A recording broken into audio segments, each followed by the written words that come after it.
लूका का सुसमाचार अध्याय 5 वचन 29 से लेकर 32 तक मैं पढ़ रही हूँ, ध्यान देकर सुनो।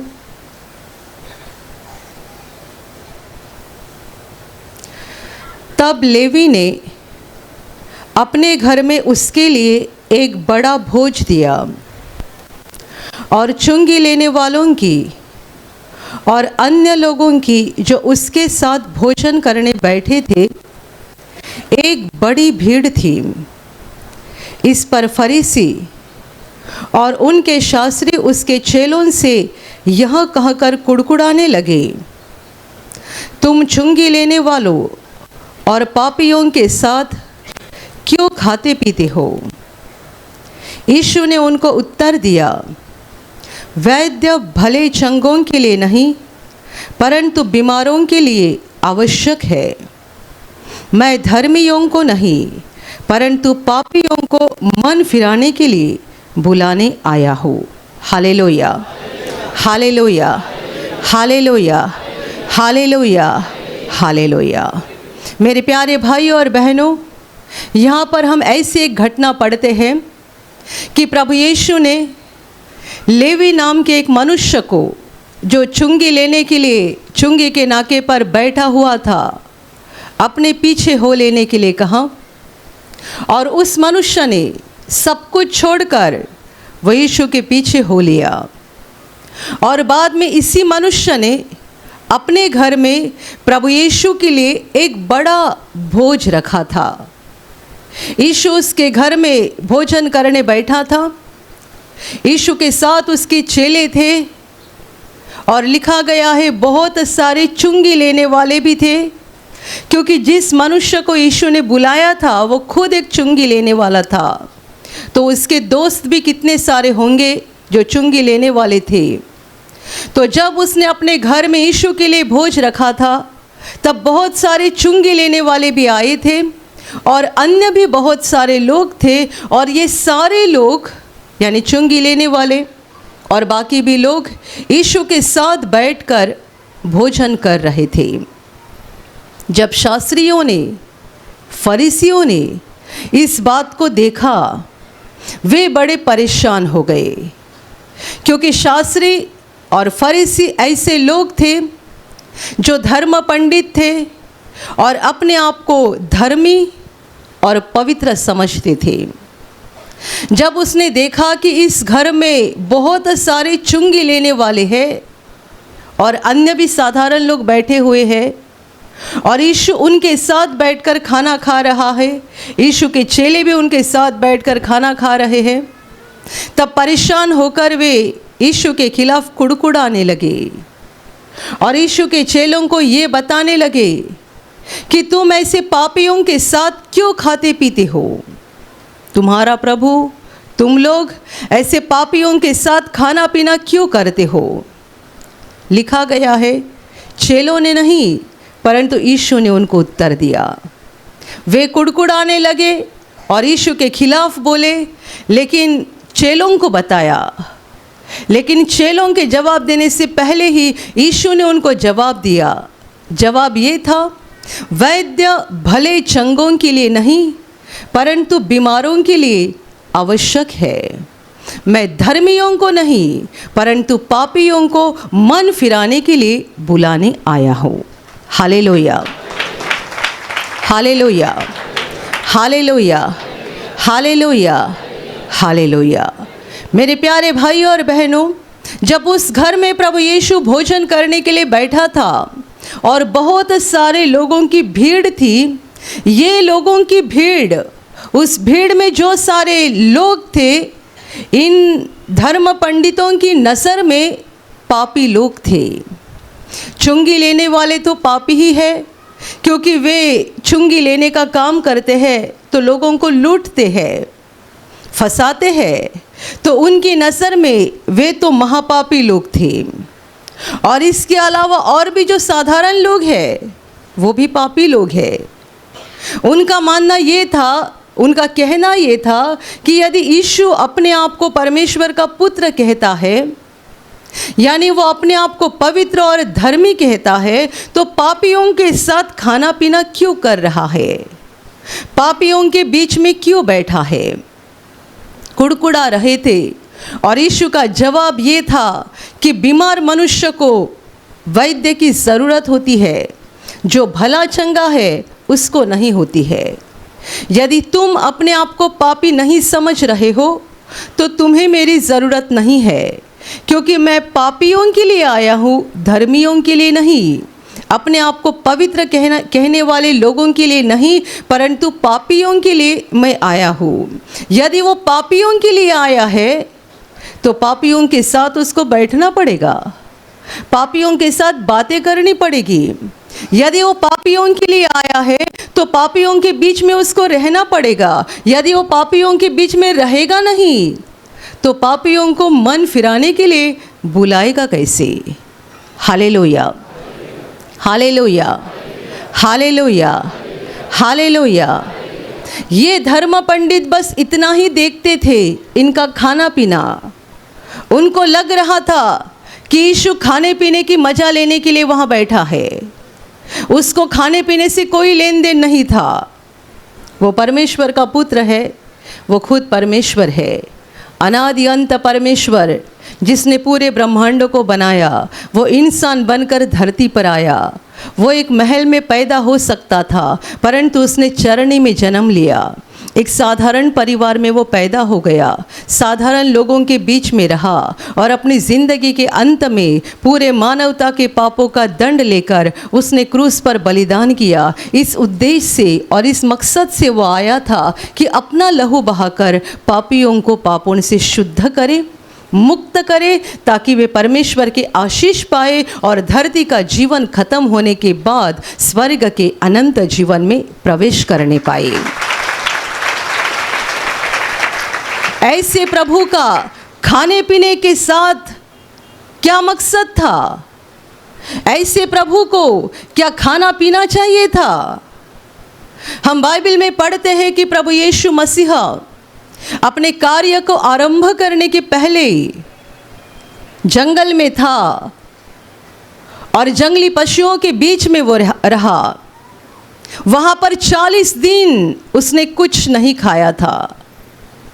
अपने कार्य का आरंभ करने से पहले प्रभु की शुरुआत ऐसी हुई थी, जब उसने बपतिस्मा करने वाले यूहन्ना के हाथ से बपतिस्मा लिया। उसके बाद आत्मा उसको जंगल में लेकर गया और 40 दिन प्रभु वहाँ जंगली पशुओं के बीच में रहा। 40 दिन उसने कुछ नहीं खाया था और जब उसे बहुत ज़्यादा भूख लगी तब शैतान परीक्षा लेने के लिए उसके पास आ गया और उससे ये कहने लगा, यदि तू परमेश्वर का पुत्र है तो इस पत्थर से कह दे कि रोटी बन जाए। प्रभु के लिए तो कितनी आसान बात थी। वैसे तो शैतान ने बताने की ज़रूरत ही नहीं थी, वो खुद ही रोटी बनाकर खा सकता था। उसके शब्द में इतनी ताकत है कि उसने अपने शब्द से सूरज बनाया है, उसने अपने शब्द से ब्रह्मांड को बनाया है। तो उसके लिए पत्थर की रोटी बनाना कोई कठिन बात नहीं थी और ना ही शैतान को बताने की ज़रूरत थी। प्रभु तो अपने आप से बात कर सकता था, लेकिन कुछ मकसद था, कुछ उद्देश्य था, जिसकी वजह से 40 दिन वो उपवास रख रहा था। 40 दिन उसने कुछ नहीं खाया था, क्योंकि उसके बाद उसे मानवता के उद्धार का बड़ा काम करना था। जब शैतान उसे बड़ी भूख लगने के बाद उसके पास आकर बोलता है, इस पत्थर की रोटी बनाकर खा, जैसे कि प्रभु भूल गया है उसका सामर्थ्य, जैसे कि प्रभु भूल गया है उसकी ताकत, तो वो याद दिला रहा है, तेरे पास बड़ी ताकत है, बड़ा सामर्थ्य है, पत्थर की रोटी बनाकर खा। प्रभु कहता है, ऐसा लिखा गया है कि मनुष्य केवल रोटी ही से नहीं, परंतु परमेश्वर के मुंह से निकलने वाले हर एक शब्द से जीवित रहेगा।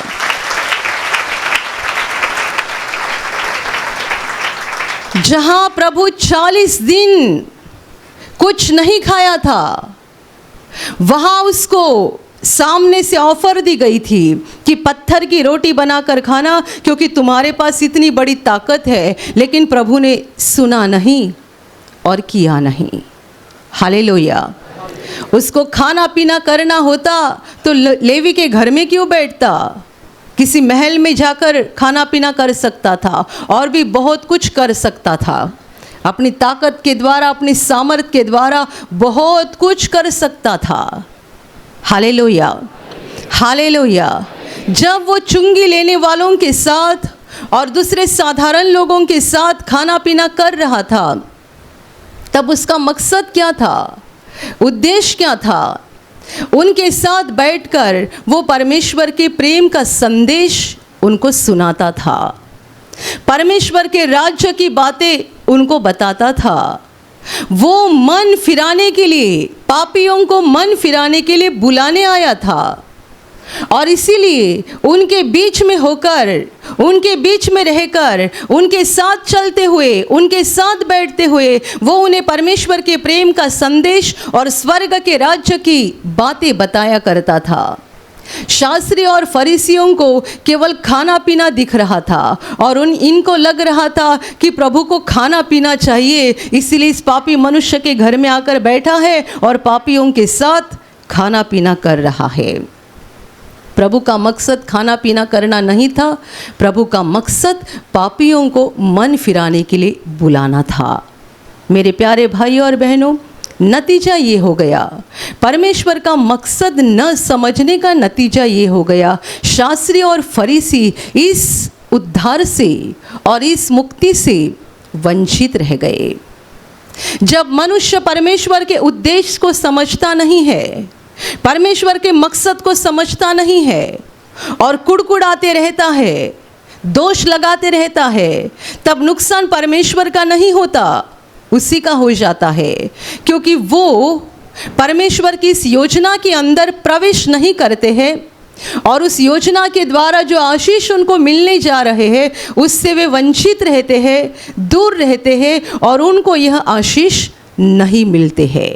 Hallelujah, hallelujah, hallelujah, hallelujah, hallelujah. जहाँ पर बपतिस्मा करने वाले यूहन्ना के विषय में प्रभु यीशु ने कुछ बातें कही है, वहाँ पर बाइबल में ऐसा लिखा गया है कि शास्त्री और फरीसियों ने परमेश्वर का उनके बारे में जो भी संकल्प था, जो भी योजना थी, वो व्यर्थ ठहराई, क्योंकि उन्होंने यूहन्ना करने वाले बपतिस्मा के हाथों से पश्चाताप का बपतिस्मा नहीं लिया था।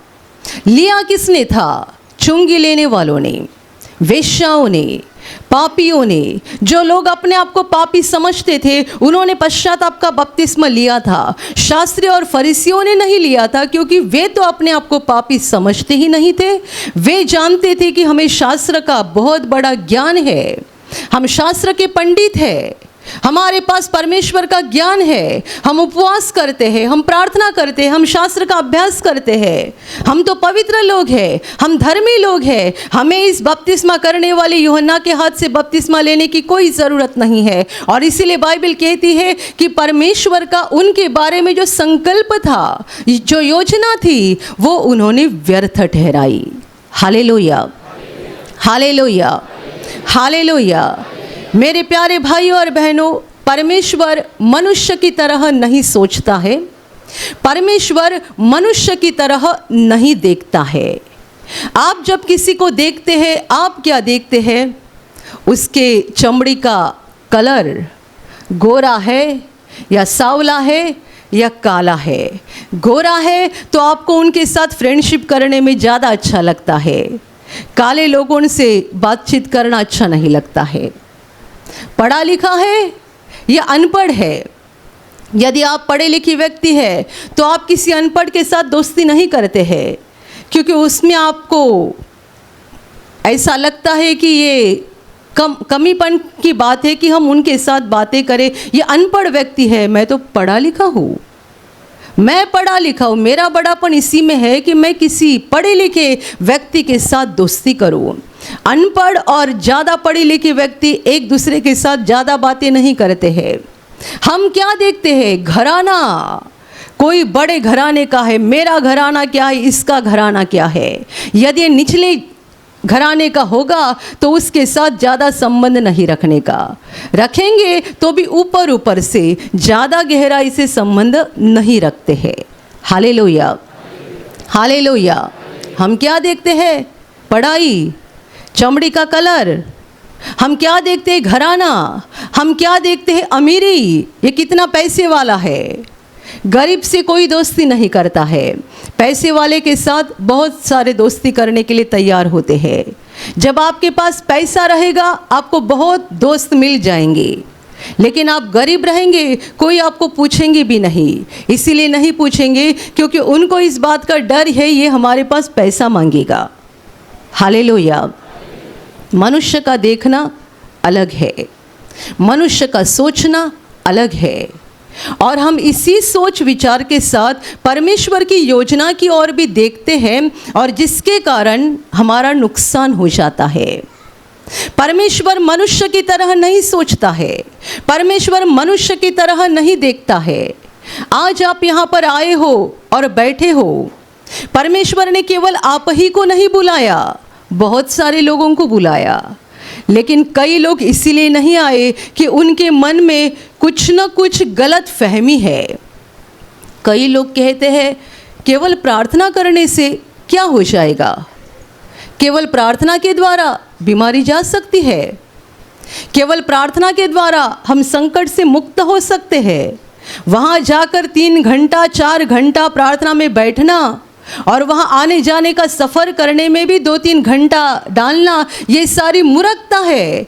इससे अच्छा हम कुछ तो काम कर सकते हैं, इससे अच्छा हम अपनी बीमारी से या संकट से बाहर आने के लिए कुछ तो कोशिश कर सकते हैं। इसको फ़ोन करेंगे, उसको फ़ोन करेंगे, इसकी मदद मांगेंगे, उसकी मदद मांगेंगे, ये तो बुद्धिमानी की बात है। यहाँ आकर प्रार्थना में भाग लेना मूर्खता है। कई लोगों की गलत फहमी है यीशु मसीह एक पराया परमेश्वर है, हमें उसकी ज़रूरत नहीं है, जबकि ये तो बहुत बड़ी गलत फहमी है। यीशु मसीह परदेश का परमेश्वर नहीं है, वो पूरे संसार का मालिक है, पूरे संसार का स्वामी है, और उसका जो क्रूस का बलिदान हुआ है वो किसी एक देश के लिए या किसी एक समाज के लिए नहीं, लेकिन पूरी मानवता के लिए उसने बलिदान किया है, और उद्धार को, मुक्ति को पूरी मानवता के लिए उसने लाया है। Hallelujah, hallelujah. कई लोगों को लगता है कि हम आपको यहाँ पर फंसाते हैं, आप यहाँ बैठे हैं और सुन रहे हैं, मैं आपको बता रही हूँ, कोई हमारा भाई आएगा, बहन आएगी, आपको जो भी बताते हैं हम आपको फंसाते हैं। लोग अलग अलग नज़र से देखते हैं, अलग अलग बोलने से अच्छा शब्द ये है गलत नज़र से देखते हैं। गलत फहमी बहुत होती है। आप में ऐसे कई भाई बहन होंगे जिनको प्रभु ने बहुत बार बुलाया था, आप आए नहीं थे, लेकिन बाद में आप आने लगे और फिर आपको लगा कि मैं पहले ही आता तो कितना अच्छा हो जाता। प्रभु ने मुझे बहुत पहले बुलावा भेजा था, मैं आया नहीं था और इतना समय मेरा व्यर्थ हो गया, इससे अच्छा मैं तभी आता तो कितना अच्छा हो जाता। और ऐसे भी कई लोग हैं, परमेश्वर एक बार बुलाएगा, 50 बार बुलाएगा, वो आते नहीं है, क्योंकि उनका देखना अलग है, उनके सोच विचार अलग है। और ये सारे लोग परमेश्वर का उनके बारे में जो भी संकल्प है वो व्यर्थ ठहराते हैं, और परमेश्वर की योजना में सहभागी न होने के कारण उन्हें वो आशीषें जो परमेश्वर उस योजना के तहत देना चाहता है नहीं मिल जाते हैं। Hallelujah, hallelujah. इसी शुक्रवार को एक गवाही आ गई। एक भाई यहाँ निवासी शिविर में आए थे, उनकी छोटी बेटी है गांव में, बनारस में, 1 साल 7 महीने की, यानी 1.5 साल के ऊपर है वो बच्ची।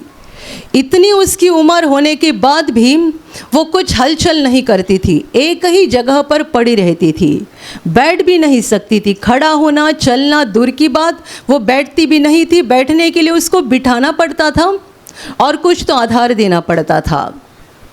हंसती नहीं थी, कुछ हलचल नहीं करती थी, कुछ बोलती नहीं थी, कोई इशारा नहीं, कोई नहीं, यूं ही पड़ी रहती थी। कहाँ पर वो लड़की है? बनारस में। उसके पिताजी को किसी ने प्रार्थना घर की जानकारी दी, वे यहाँ पर आए, इन्होंने निवासी शिविर में भाग लिया। सोमवार के दिन शाम को जब यहाँ चंगाई की प्रार्थना शुरू होती है, उस प्रार्थना के दौरान वे अपने लड़की को याद कर रहे थे। लड़की की जो हालत है, उस हालत को लेकर इस भाई के दिल में कितना बड़ा दुख होगा। 1 साल 7 महीने की बेटी हलचल नहीं करती है, एक ही जगह पर पड़ी रहती है, हंसती नहीं, बोलती नहीं, कोई इशारा नहीं करती, कुछ नहीं। आप जानते हो, इतना बड़ा प्रभु ने काम किया। जब ये भाई निवासी शिविर में सोमवार की शाम यहाँ चंगाई की प्रार्थना में भाग लिए हुए थे और अपनी बेटी को याद कर रहे थे, तब वहाँ गांव में उस छोटी बेटी के ऊपर परमेश्वर का अनुग्रह हो गया। और प्रार्थना खत्म होने के बाद इनको गांव से फ़ोन पर से बताया गया, अभी 8 बजे से लेकर बेटी ने हंसना शुरू किया है। हंसना शुरू किया, वो अपने हाथ उठाकर इशारा करने लगी, मुझे ये चाहिए, वो चाहिए। अभी वो बोलती नहीं है, लेकिन वो बोलने की कोशिश करने लगी है और अपने घुटने के बल चलने की कोशिश करने लगी है। Hallelujah, hallelujah, hallelujah, hallelujah. ये भाई ने वीडियो भी साथ में लाए थे, जिसमें वो बेटी अपने बिस्तर के ऊपर घुटना उठाकर घुटने के बल चलने की कोशिश कर रही है और हंस रही है। उसको हमने हंसते देखा वीडियो में। ये भाई कहते 1 साल 7 महीने की बेटी है, कभी हंसी नहीं थी, कुछ हलचल नहीं, कुछ नहीं था। जब सोमवार की शाम यहाँ प्रार्थना हो गई, मैंने इस प्रार्थना में अपने बेटी को याद किया, वहाँ उसके जीवन में परमेश्वर का काम शुरू हो गया। Hallelujah, hallelujah, hallelujah, hallelujah. पूरा संसार समस्याओं से भरा हुआ है, लेकिन बहुत सारे लोग अपने जीवन के बारे में परमेश्वर का जो भी संकल्प है, जो भी योजना है, उसको व्यर्थ इस कारण ठहराते हैं क्योंकि उनका देखना मनुष्य की जैसा है। वे अपनी नज़र से देखते हैं, अपनी नज़र से सोचते हैं, परमेश्वर की तरह वो नहीं देखते हैं, परमेश्वर की तरह उनका सोचना नहीं होता है। इज़राइल के शास्त्री और फरीसी, बड़े धर्म पंडित, जिनका लोग सम्मान किया करते थे और जिनको लोग पवित्र और शुद्ध और धर्मी समझते थे, ये लोगों ने परमेश्वर का संकल्प व्यर्थ ठहराया। सच्चाई में देखा जाए तो परमेश्वर का वचन जैसा हमें सिखाता है, वैसे हम में से, चाहे वो कितना भी बड़ा धर्म पंडित क्यों ना हो, हम में से कोई भी पवित्र नहीं है, कोई नहीं है। दुनिया का हर मनुष्य पापी है, दुनिया का हर मनुष्य पापी है। इसीलिए तो उद्धारकर्ता को संसार में आना पड़ा, इसीलिए तो उद्धारकर्ता को अपना लहू बहाना पड़ा। लेकिन जो लोग समझे कि हमने पाप ही नहीं किया है, जिन्होंने ऐसा समझा कि हमने कुछ अधर्म नहीं किया है, कुछ गलत काम नहीं किया है, उनके लिए यीशु का बलिदान व्यर्थ हो गया। क्योंकि यीशु कहता है, मैं धर्मियों के लिए नहीं परंतु पापियों को मन फिराने के लिए बुलाने आया हूँ। यदि कोई अपने आप को पापी समझता है और अपने पापों को लेकर यीशु के पास आता है, यीशु पर विश्वास करता है कि वो मेरे पापों के लिए क्रूस पर मरा है और उसने मेरे पापों का सारा दंड लिया है, ऐसा जो विश्वास करता है, उस पर स्वर्ग से परमेश्वर का अनुग्रह हो जाता है, उसे पापों की क्षमा मिल जाती है। चाहे उसके जीवन में पापों का बड़ा पहाड़ होगा, लेकिन उसके पश्चाताप के कारण, उसके मन फिराने के कारण, यीशु के क्रूस के संदेश को ग्रहण करने के कारण ये पापों का पहाड़ गिर जाता है, खत्म हो जाता है। परमेश्वर उसके पापों को अनंत काल के लिए माफ कर देता है और उसे कहता है, आज से तू मेरा बेटा है, आज से तू मेरी बेटी है। मेरे आशीष तेरे जीवन में बहते रहेंगे, बहते रहेंगे। मेरा अनुग्रह तेरे जीवन में बहते रहेगा। जब तुझे ज़रूरत पड़ेगी मुझे पुकार, क्योंकि आज से मैं तेरा बाप हूँ, आज से मैं तेरा बाप हूँ। तू पुकारेगा मैं सुनूंगा, तू मांगेगा मैं जवाब दूंगा। और ये जीवन के बाद मैं तुझे स्वर्ग के अनंत जीवन में ले लूँगा। ये योजना किन के बारे में है? सबों के बारे में है। लेकिन धर्म पंडितों ने, शास्त्रियों और फरीसियों ने इस योजना को व्यर्थ ठहराया, क्योंकि उन्होंने परमेश्वर की नज़र को और परमेश्वर के उद्देश्य को और परमेश्वर के मकसद को जाना नहीं। Hallelujah, hallelujah, hallelujah, hallelujah.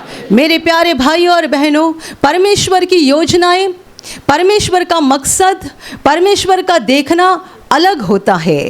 कितने बार हमारे जीवन में ऐसा कुछ होता है और जो हमारी इच्छा के खिलाफ होता है, और हम कहते हैं परमेश्वर ने ऐसा नहीं करना चाहिए था, ऐसा नहीं करना चाहिए था।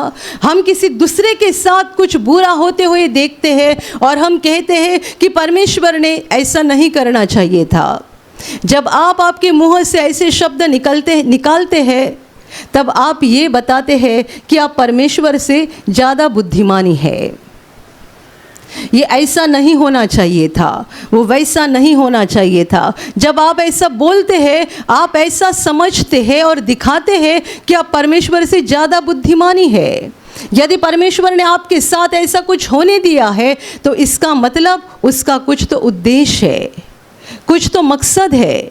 यदि परमेश्वर ने आपके जीवन में कुछ घटना को होने दिया है, इसका मतलब परमेश्वर का कुछ तो उद्देश्य, मकसद है। आपको क्या करना है? परमेश्वर की योजना के ऊपर विश्वास करके उसको ग्रहण करना है, ताकि उस योजना के द्वारा आपके जीवन में परमेश्वर बहुतायत से आशीष भेजेगा। Hallelujah, hallelujah, hallelujah, hallelujah. हम यहाँ पर शुरू में हर सप्ताह आशीषित तेल देते थे, हर सप्ताह, और कुछ हो गया, लोग तेल लगाते थे, ठीक हो जाते थे। कुछ भी हो जाए, तेल लगाया, ठीक हो गए। एक दिन मुझे प्रभु ने कहा, ये जो चल रहा है पूरा ही पूरा ठीक नहीं चल रहा है, क्योंकि लोग मेरे वचन के ऊपर नज़रअंदाज कर रहे हैं, और ज़रूरी ये है कि उनका ध्यान वचन के ऊपर लगे। परमेश्वर का वचन हमारे जीवन की नींव है, आशीषित तेल नहीं।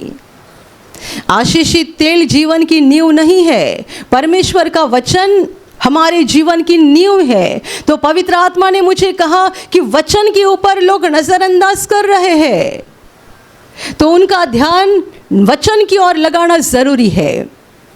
मैंने प्रभु से कहा, उनको कौन से वचन सिखाऊं जो उनके काम आ जाएंगे। वैसे तो बाइबल पढ़ना ज़रूरी ही बात है, लेकिन ऐसे वचन जो एक तलवार के रूप में हर दिन वो इस्तेमाल कर सकते हैं, हर दिन वो शैतान के कामों को नष्ट कर सकते हैं। तो प्रभु ने मुझे ये 3 वचन दिखाए। ये वचन हमने आपको सिखाए, और उस दिन के बाद हमने आपको आशीषित तेल देना कम कर दिया। शुरू में बहुत सारे लोग नाराज़ हो गए, क्योंकि उनको मालूम नहीं था वचन की तलवार कितनी भारी है, वचन की तलवार कितनी सामर्थ्यशाली है। आपका तेल खत्म हो जाएगा, लेकिन यदि आपके दिल में वचन है तो ये कभी खत्म नहीं हो सकते हैं।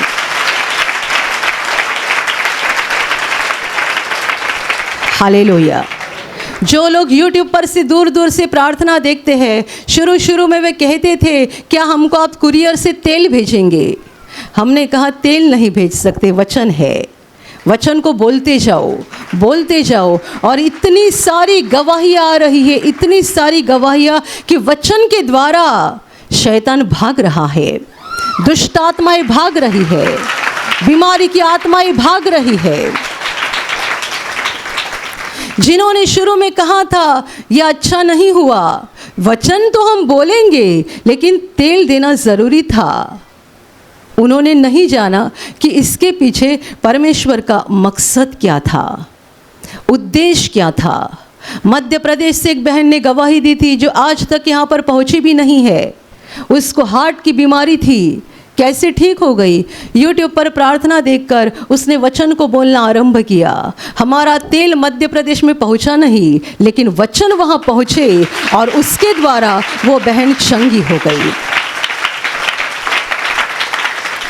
आप गवाही देते थे, आशीषित तेल लगाया, प्रभु ने मुझे छुआ और मैं ठीक हो गया, मैं ठीक हो गई। जब दूर दूर लोग देखते थे उनको लगता था इसका मतलब चंगाई पाने के लिए इस तेल की ज़रूरत है, बिना तेल हम ठीक नहीं हो सकते हैं।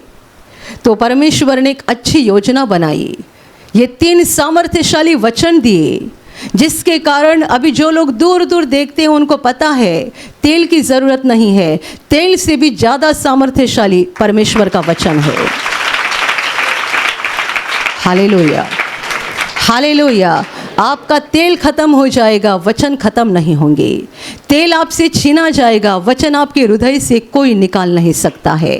और ये वचन की तलवार बहुत तेज है, बहुत भारी है, बहुत सामर्थ्यशाली है। जिन्होंने इसको ग्रहण किया, परमेश्वर की इस योजना को ग्रहण किया, परमेश्वर की इस योजना का स्वीकार किया, उनके जीवन में परमेश्वर का सामर्थ इन वचनों के द्वारा बड़े पैमाने में काम करने लगा। ध्यान में रखना, हमारा देखना और परमेश्वर का देखना अलग है। हमारा सोचना और परमेश्वर का सोचना अलग है। हम सोचते हैं मुझे ये नौकरी मिलनी चाहिए, प्रभु हमें दूसरी नौकरी देता है। आप कुड़कुड़ाओगे, मुझे वो नौकरी चाहिए थी, प्रभु ने मुझे ये नौकरी क्यों दी? प्रभु का कुछ तो उद्देश्य है, कुछ तो मकसद है। अभी अभी एक गवाही यहाँ मंच पर आई थी, पति पत्नी दोनों ने गवाही दी थी कि उनको छोटा सा घर बनाना था और उस घर बनाने के लिए उनको ज़मीन खरीदने के लिए पैसे की ज़रूरत थी। उस बहन ने अपने पति से कहा अपने बॉस से पैसा मांगना, ताकि उस पैसे के द्वारा हम ज़मीन खरीद सकते हैं। पैसा हम अभी उधार लेंगे, बाद में थोड़ा थोड़ा करके चुकता कर देंगे। लेकिन ऐसा हो गया कि उस समय उस बॉस ने पैसा नहीं दिया। पति पत्नी नाराज़ हो गए और वो ज़मीन थी वो उनको मिली नहीं, क्योंकि पैसे का इंतज़ाम हुआ नहीं। कुछ महीनों के पश्चात उनको पता चला कि जो ज़मीन वहाँ बेची जा रही थी, वहाँ कई सारे लोगों ने भी लिया था। उन बिल्डर लोगों ने उन लोगों को फंसाया, तो जितनों ने खरीदा था उनका पैसा डूब गया। और कुछ महीने या कुछ समय निकल गया और फिर उनके सामने प्रभु ने और एक प्रपोजल भेज दिया। कोई एक जगह थी खरीदनी थी और वहाँ घर बनाना था। दोबारा इस बहन ने अपने पति से कहा अभी अपने बॉस से पैसा मांगो। मुझे याद नहीं कितना मांगा था, 2 लाख 3 लाख कुछ तो मांगा होगा। और जितना मांगा था वो तुरंत उसको मिल गया। और बॉस ने केवल दिया ही नहीं, उसके बाद ये भी कहा ये पैसा मुझे वापस करने की ज़रूरत नहीं है, मैंने तुझे भेंट के रूप में दे दिया। पहली घटना और दूसरी घटना दोनों में एक लंबा समय था। जब पहली घटना हो गई तब भी ये पति पत्नी यहाँ आकर प्रार्थना करते थे। हो सकता है उन्होंने विनती चिट्ठी भी डाली होगी और उन्होंने विश्वास किया होगा प्रभु करेगा, प्रभु करेगा, लेकिन हुआ नहीं। और जब हुआ नहीं तब उनके मन में कितने विचार आए होंगे, हमने इतनी प्रार्थना की थी, क्या हो गया? परमेश्वर इतने सारे लोगों की प्रार्थना सुनता है, हमारी प्रार्थना क्यों नहीं सुनी? हम कब तक किराए के घर में रहेंगे? कब तक यहाँ वहाँ घूमते रहेंगे? कब तक अपने घर मालिक से परेशान होते रहेंगे? क्यों प्रभु ने सुना नहीं? पर मुझे विश्वास है कि वे लोग इतने तो ज़रूर कुड़कुड़ाए नहीं होंगे। इसलिए प्रभु ने बाद में जाकर उनको बड़ा आशीर्वाद दिया। पहली बात, पहले जगह पर जो उनका पैसा डूबने वाला था वहाँ से प्रभु ने उनको बचाया। और दूसरी बार बहुत सुंदर जगह, सुंदर घर तो दिया ही, लेकिन उसके लिए जो पैसा ज़रूरी था वो भी फ्री में उसको मिल गया। Hallelujah, hallelujah, hallelujah. हम अलग रीति से देखते हैं, हम अलग रीति से सोचते हैं। परमेश्वर का देखना और परमेश्वर का सोचना अलग है। शास्त्री फरीसी क्या देखते थे? ये तो चुंगी लेने वाले हैं, ये तो पापी लोग हैं, ये तो दिन रात लोगों को लूटते हैं, ये पापी है। परमेश्वर का पुत्र इनके साथ क्यों खाना पीना कर रहा है? परमेश्वर का पुत्र इनके साथ क्यों बैठा है? लेकिन मेरे प्यारे भाइयों और बहनों, परमेश्वर का उद्देश्य क्या था, मकसद क्या था? उन तक परमेश्वर के प्रेम का संदेश पहुंच जाए, उन तक परमेश्वर के वचन पहुंच जाए। यदि वचन सुनेंगे नहीं और परमेश्वर के प्रेम के संदेश को सुनेंगे नहीं, जानेंगे नहीं, तो मन कैसा फिराएंगे, कैसे परमेश्वर की ओर मुड़ेंगे? और इनको क्या दिख रहा था? केवल खाना पीना दिख रहा था। इनको लग रहा था प्रभु को खाना पीना करना है और इसीलिए पापियों के साथ बैठा है। Hallelujah, hallelujah, hallelujah. मेरे प्यारे भाइयों और बहनों, परमेश्वर की योजना को और परमेश्वर के मकसद को समझने के लिए कोशिश करो और उसे ग्रहण करो। कभी कुड़कुड़ाओ नहीं। परमेश्वर की योजना यदि आपकी समझ में नहीं आती है तो शांत रहना, लेकिन कुड़कुड़ाना नहीं। हमारे साथ कुछ होता है या हमारे रिश्तेदारों के साथ या हमारे घर वालों के साथ कुछ होता है, परमेश्वर के खिलाफ कभी कुड़कुड़ाना नहीं। जिंदगी का ये सबसे बड़ा पाप है, परमेश्वर को दोष लगाना, परमेश्वर के खिलाफ कुड़कुड़ाना। हम गलती करते हैं, परमेश्वर कभी गलती नहीं करता है। हम पापी है, परमेश्वर कभी पाप नहीं करता है। वो कभी टेढ़ा नहीं चलता है, वो कभी झूठ नहीं बोलता है, वो कभी किसी को फंसाता नहीं है, किसी को लूटता नहीं है। आप में से कितने सारे लोगों ने अनुभव किया है और कई लोगों ने गवाही भी दी है। परमेश्वर के मंदिर में जैसे दान देने लगे, वैसा उनके ऊपर आशीष बढ़ते गया। ऐसा नहीं हुआ कि आपने परमेश्वर के मंदिर में दान दिया और आप गरीब बन गए। पूरे संसार में ऐसा कोई मनुष्य नहीं है जिसने परमेश्वर के मंदिर में दान दिया और वो गरीब बन गया। हो नहीं सकता। परमेश्वर किसी को फंसाता नहीं, परमेश्वर किसी को लूटता नहीं। आप उसे 1000 रुपया देते हैं, वो 10,000 देता है। वो किसी का कर्जा नहीं रखता है, वो किसी का कर्जा नहीं रखता है। वो देने वाला परमेश्वर है, वो सच्चा परमेश्वर है, वो विश्वास योग्य है। वो फंसाता नहीं, वो हमें लूटता नहीं है, वो हमारा नुकसान नहीं करता है, वो हमें छोड़ता नहीं है। लोग परमेश्वर को छोड़ते हैं, परमेश्वर मनुष्य को नहीं छोड़ता है। Hallelujah, hallelujah. इसलिए मेरे प्यारे भाइयों और बहनों, इन शास्त्री और फरीसियों की तरह मूर्ख मत बन जाओ। परमेश्वर की योजना को ग्रहण करो, परमेश्वर के मार्ग को और उसकी योजना को और उसके मकसद को समझने के लिए कोशिश करो और उसे ग्रहण करो, ताकि परमेश्वर के आशीष आपके जीवन में बहुतायत से आएंगे। और उस योजना के द्वारा परमेश्वर आपके जीवन को आशीषों से भरपूर करेगा। और सबसे महत्वपूर्ण बात यह हो जाएगी, हम जितने जितने परमेश्वर की योजना को ग्रहण करते जाएंगे, उतने हम परमेश्वर के लाडले लोग बन जाएंगे और एक दिन हम स्वर्ग के अनंत जीवन में प्रवेश करेंगे। Hallelujah, hallelujah, hallelujah. और अभी प्रार्थना करने का समय है। आप विश्वास करो कि एक पल में प्रभु यीशु आपको छूकर चंगाई देगा। एक पल में वो आपके जीवन का दुख निकाल देगा और आपके आंसुओं को खुशी में बदल देगा, क्योंकि उसके लिए असंभव कुछ नहीं है, अनहोनी बात एक भी नहीं है। प्रभु यीशु आज भी जिंदा है। 2000 वर्ष पहले वो शरीर रूप में धरती पर था, आज शरीर रूप में नहीं बल्कि आत्मा के रूप में है। और दुनिया के कोने कोने में जहाँ जहाँ लोग विश्वास के साथ उसको पुकारते हैं, उसके पास प्रार्थना करते हैं, उन सबों की पुकार को प्रभु सुनता है, उन्हें चंगा करता है, उनके आंसुओं को पोंछ देता है और उनके जीवन को खुशी से भर देता है। आप भी इसी विश्वास के साथ आपके बीमार भाग पर हाथ रखो, और यदि वहाँ हाथ नहीं रख सकते हैं तो अपने सीने पर हाथ रखो। प्रभु यीशु के नाम से इसी क्षण आपके शरीर की सारी बीमारियां निकल जाए। यीशु के नाम से आपके जीवन का सारा दुख निकल जाए। शैतान का हर एक काम आपके जीवन से और आपके परिवार से पूरी तरह से नष्ट हो जाए। यीशु के नाम से, प्रभु यीशु के नाम से शैतान का सारा काम आपके जीवन से नष्ट हो जाए। सारी दुष्ट आत्माओं को प्रभु यीशु के नाम से मैं आज्ञा दे रही हूँ, इसी क्षण इन्हें छोड़कर निकल जाओ और वापस उनमें नहीं आना, इसी क्षण प्रभु का महान सामर्थ आपके ऊपर आ जाए। प्रभु का महान सामर्थ आपके ऊपर आ जाए। प्रभु का महान सामर्थ आपके ऊपर आ जाए। इसी घड़ी पवित्र आत्मा की खुशी आपके दिल में आ जाए। पवित्र आत्मा की शांति आपके दिल में आ जाए और आपका जीवन स्वर्ग की रोशनी से भर जाए। आमीन।